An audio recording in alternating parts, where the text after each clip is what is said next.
welcome to today's episode of the Pediatric Consult. I'm Dr. Jill Schaffeld, your host for today, and I'm very excited to talk to today's guest, Dr. Ashley Walther from the Division of Pediatric Surgery here at Cincinnati Children's. Today's discussion is a consult on hernias. So let's start by learning just a little bit about our host.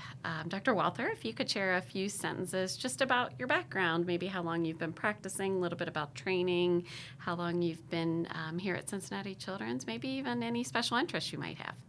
Great. Well, thank you so much for having me today. It's a true honor. I was a general surgery resident here at the University of Cincinnati, where I did some research over at Cincinnati Children's and fell in love with pediatric surgery. I went away and did my pediatric surgery fellowship at the Children's Hospital of Los Angeles and was on faculty there for 3 years, but got recruited back here 3 years ago. So now I've been at Cincinnati Children's since the fall of 2022. And in terms of some special interests, I love, other than work and taking care of my patients, I have a toddler who's 20 months old and actually met my husband through the running community. So I'm a big runner, marathoner, and that's how we actually first met. Awesome. What a cool story. And I was thinking training in LA, back to Cincinnati, very, very different, areas. So, but we are excited to have you here and excited to talk to you today. So, really, in kind of thinking about our chat today, I would really like to focus on two specific hernias that I feel like are going to be most often encountered in general pediatrics in a general pediatric office. So inguinal hernias and then umbilical hernias. So I was just hoping you could share a quick overview of hernias, and if you want to start with one, you want to kind of go over both together, whatever's easiest for you, and just maybe any data on how often we might see those in practice. Just the basics. Yeah. So let's start with umbilical hernias. They're the most common type of hernia that we see. When we think about the incidence of an umbilical hernia, about 15 to 25% of all newborns have an umbilical hernia, and that's just that open ring at the umbilical cord that has not completely closed yet.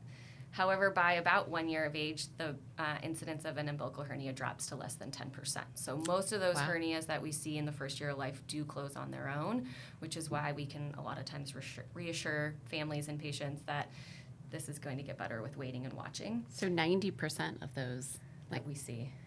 15 to 20%. So that's quite a few. I don't know if I had heard that specific statistic, but that would be great to share with, nervous parents. Exactly. Yeah. More commonly, we see them in premature babies and more common in African American patients. We don't know exactly why that is in terms of genetics, but it is something that we see in our practice. In terms of inguinal hernias, about 2 to 5% of all full-term newborn will be born with an inguinal hernia or communicating hydrocele. We like to break those down a little bit because hydroceles are something that we can wait and watch, usually for the first year of life, because those hydroceles will often close on their own. And a hydrocele is just that fluid that we're seeing in the connection, versus a hernia where we worry about bowel or the omentum slipping into that hernia and causing a more serious problem. And so differentiating those hernias from the hydroceles early in life is important. Just curious, as you were talking, I know you mentioned umbilical hernias with just more incidence in African American population. Any incidence difference in inguinal hernias? Not that we know of. More common in boys than girls. Sure. And that's part of the developmental process. So I always explain to families, the testicle starts and forms up by the kidney, and during fetal development drops into the scrotum. And as it's dropping, it goes through that tunnel, that processus vaginalis, and we expect that tunnel to close, but that tunnel doesn't always close, especially more common in premature infants that we see these inguinal hernias, more common on the right than the left.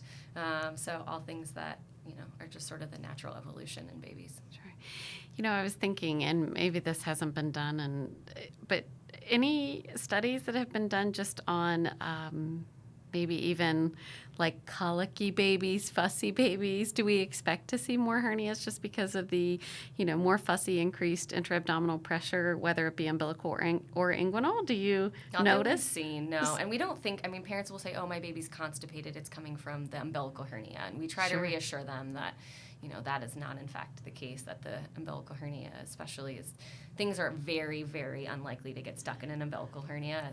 risk of incarceration, strangulation is so rare that, we warn parents about that, but we try to reassure them that, waiting and watching, especially in an umbilical hernia, obviously very different in an inguinal hernia, right? If a baby's starting to become more symptomatic, colicky, things like that, but we don't think that the colickiness is the increased causing pressure causes it. No, it's all just anatomic. And that makes sense. I don't even know that I've ever thought that, but just as we were chatting, I thought, I don't know. I wonder if there's a correlation there whatsoever. So what would you say, and obviously physical exam, but is the best way for pediatricians to assess a patient for a hernia? And we can, again, kind of split these up if you want to talk a little bit about umbilical hernia. I mean, I think a lot of that is pretty obvious, often as the cord comes off, or, I like to, instead of always using the word hernia, if it's very small initially, I'm like, they probably have just a little bit of an outie at first, and Absolutely. Their muscles are going to kind of take over and get stronger and close this up, versus they have a true hernia. But just any kind of clinical things that we should look for when we're assessing both umbilical but then also inguinal hernia, which I think will be the one that maybe there's a little more exam pearls for. Sure. So I think for both of them, the primary way we diagnose them is the physical exam. Some people will get an ultrasound for an inguinal hernia, but we all have operated on patients that the ultrasound says there's no hernia, but a family gives you the classic story of a hernia, or they've even taken a picture, which is my favorite, because if they have a picture that documents the bulge, you're like, yep, that's exactly what I think it is. That is You don't need an ultrasound. Correct. So the ultrasounds are not always going to capture that, so it's not always helpful to get the ultrasound. Obviously, if there's a question, it never hurts to have that ultrasound for an inguinal hernia, but for an umbilical hernia, it's really just the physical exam findings and feeling that fascial defect. For both umbilical hernias and inguinal hernias, I talk to parents about, is this ever red? Is it hard? Is it tender?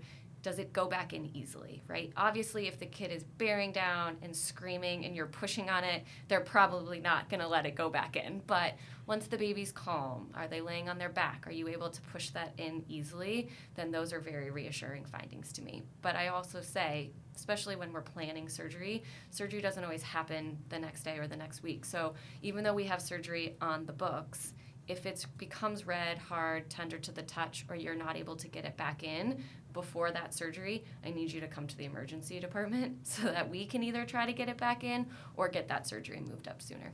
Absolutely. What about going to inguinal hernias, different exam features to help us differentiate between a true inguinal hernia and a hydrocele? Yeah.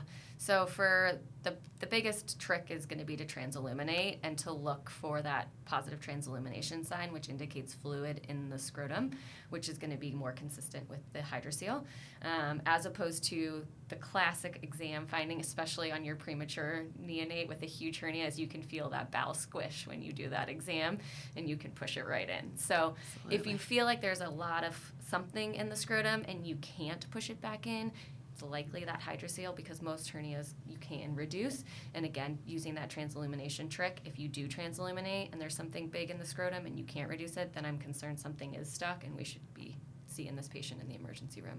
Great. And then I know our talk today is on hernias, but just a little side note, since we're mentioning hydroceles, any age that you mentioned a year,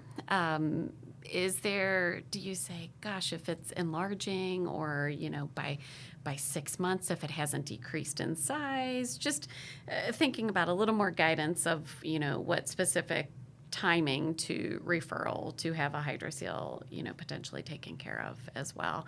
And then we can kind of jump back into hernias. I mean, I think if it's getting bigger or if it's causing symptoms, we're not going to wait the full year. But if it's an asymptomatic hydrocele that's just pretty stable, giving it that full year of time to try to avoid needing general anesthesia is what we try to do. But certainly if there's concerns, it's worth having us see the patient. And I think that's always the good thing when we're asking parents to wait. I mean, yes, talking about what to watch for and, symptoms and things like that, but also telling them why we want them to wait. Because really it shouldn't cause a problem, and the younger they are, the more risky general anesthesia is. So I think sometimes when parents hear that, it just makes it a little bit easier to say, it's okay to wait, Yeah. so, And I which think is always great. Especially with an umbilical hernia, we do know from the data that fixing them early is at very high risk of recurrence versus waiting. And so trying to explain to the family, I would hate to put your kid through a surgery right now to fix this problem that A, may close on its own, but B, if I fix it, may come back and need a second surgery. Most parents then definitely are comfortable waiting and watching while it's asymptomatic. That is not something that I knew. I mean, I knew why we waited because they're just, so low risk of being incarcerated. But until I was actually prepping kind of for this talk and I found the, high rate of recurrence the earlier you close them, I thought, well, that is also a great thing to be able to share with parents to say, this is why we don't. So thank you for bringing that up. Of course. Is there any correlation? I know we talked about prematurity, especially with inguinal hernias, but also with umbilical hernias. Any correlation with family history? I'm not sure that I've ever heard that, but I feel like for many things, parents are, dad had one, or older brother had one. So just wanted to touch on that and make sure that there wasn't anything to, for us to consider there. Not that we know of, but we hear that a lot in clinic too. Like, Yes. he had an umbilical hernia, or brother had an umbilical hernia. We don't know of anything that. Okay. And same with inguinal hernia, Same. no family history predisposition. Nope. So, well, great. So any different things that PCPs, I mean, we talked about kind of what to watch for, and I think a lot of just good telling the parents what to look for and what to expect. A lot of these, there's a lot of reassurance as well. But any other specific ways that we should manage in the office? I'm smiling because I'm thinking of, the old wives' tale of taping Quarters. something over it. Yes, which I think the vast majority of us know not to do that these days. But, kind of ways to manage, but also like what does ongoing follow-up look like? Is this a kid that if we are confident with the family and we've given them all the instructions that we can just see kind of at their regular checkup intervals? Do they need any quicker follow-up? Yeah. The quarter question and the hernia belts get asked to me all the time in clinic. Hernia belts? Hernia belts. So I've never heard of this. Yeah, so I can imagine. It is not uncommon for families to ask those things. In terms of an umbilical hernia, I think, as long as you are comfortable and the family is comfortable, just yearly well-child checks is sufficient. Sometimes we will meet families because they're uncomfortable or nervous and just want to hear from the specialist.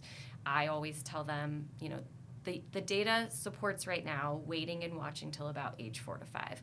We've looked at big population-based data studies in which we used to say, age 3 to 4 was the time we should fix this umbilical hernia because if it hasn't closed by then, it won't. But we've followed out patients after age 3 to 4 to 5, and we've seen that some of these do continue to close, especially those that are less than a centimeter. And so reassuring families that, the studies have been done, there is data to support this, and it is safe to continue to watch. A lot of times I will see, if I see a family in clinic and they follow back up with their pediatrician, I say, you know what, if at 4 or 5 it hasn't gone away, come back and see me and let's do it before they go to kindergarten so it doesn't mess up school or whatever sports they decide to get involved in. Right. Yeah. Or, some kids that have a really bad outie, other kids can point and be mean and make fun of it. And so I just like to reassure families that we are here to be able to offer that, but it is safe and honestly the best thing in terms of the surgical repair to wait until that time period. I'm curious if, would you ever consider, not that you wouldn't consider seeing them because you guys are wonderful and I think you would see referrals as they come in, but as a general pediatrician, if I'm seeing a kiddo that has a relatively large, definitely greater than, 1.5 centimeter umbilical hernia, and say by age 2, I don't see any decrease in size. Is that ever, a time, or maybe not? Maybe that's not even something you would consider. Yeah. But, my thought was, well, that's obviously still before 4 or 5, but maybe if it hasn't decreased, I think it's worth it. And the reason why, especially in today's day and age, a lot of kids undergo other anesthesias. They're getting tubes, they're getting tonsils. And if it's big hernia and they're already undergoing anesthesia for something else, then oftentimes we'll talk to families about doing it under the same anesthesia so that they only have one trip to the hospital for one anesthesia. So I think that's the kind of patient that it's worth definitely sending. Yeah, that makes sense. So what about especially we talked about prematurity, but with any other conditions that might predispose children to either type of hernia. I think I was thinking a little more specifically about umbilical hernias. Obviously, some genetic syndromes and things like that, but are there maybe specific, you think of EDS, and in my mind, that's not usually something that's diagnosed that early, so that doesn't make sense. But do we see an increased incidence with trisomy 21, anything like that you Not that I'm clinically? aware of, no. Okay. So we talked a bit about when to refer a little more in depth the umbilical hernias, but inguinal hernias, when we see those, we talked about those obviously may need surgical correction sooner. So just curious if you could give us a little bit of guidance about when to refer those patients. Is that something that every child needs immediate referral? Is that something we wait on and watch signs and we just follow in the office? Or, what's the best way to go about that? Yeah, so usually with inguinal hernias, we recommend a referral when it's detected. Unlike umbilical hernias, these are not known to close with waiting and watching. And so when we find an inguinal hernia, we like to fix them.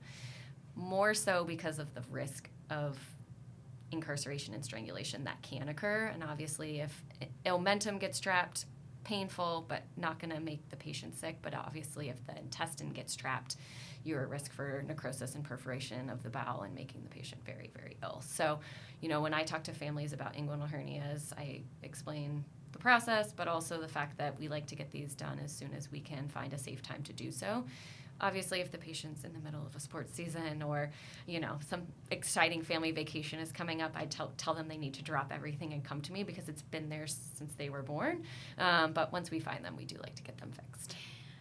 You just, a light bulb went off in my head because we're recording this in the summer months and we see a zillion sports physicals, right? So that's a great thing to kind of jump into that I wasn't really, I'm focusing more on the infant, but, thinking of the older kids who, are getting ready, like for instance, soccer season is coming right now. So if we do a sports physical on an older child, which you said, that inguinal hernia has probably been present since birth, and they are not having any symptoms, but they know what to watch for, I can still clear them for sports, Correct. but refer them to you as well. Correct. So I think that's a good thing, which, some of our colleagues probably know, but especially if it's not,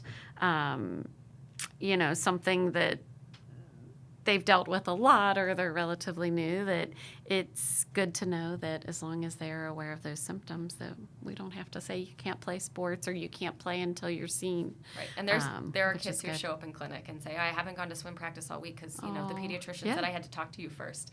And Absolutely. I always say, as long as they're feeling all right and we know what we're looking for, they Perfect. can continue to do their normal activities. That is a great point, and I'm glad you brought that up.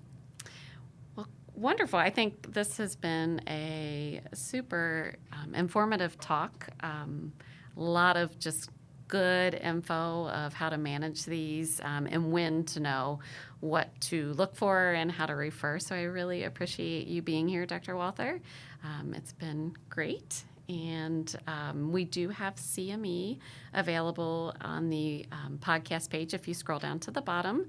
And just thank you. Thank you so much for having me. It's been great.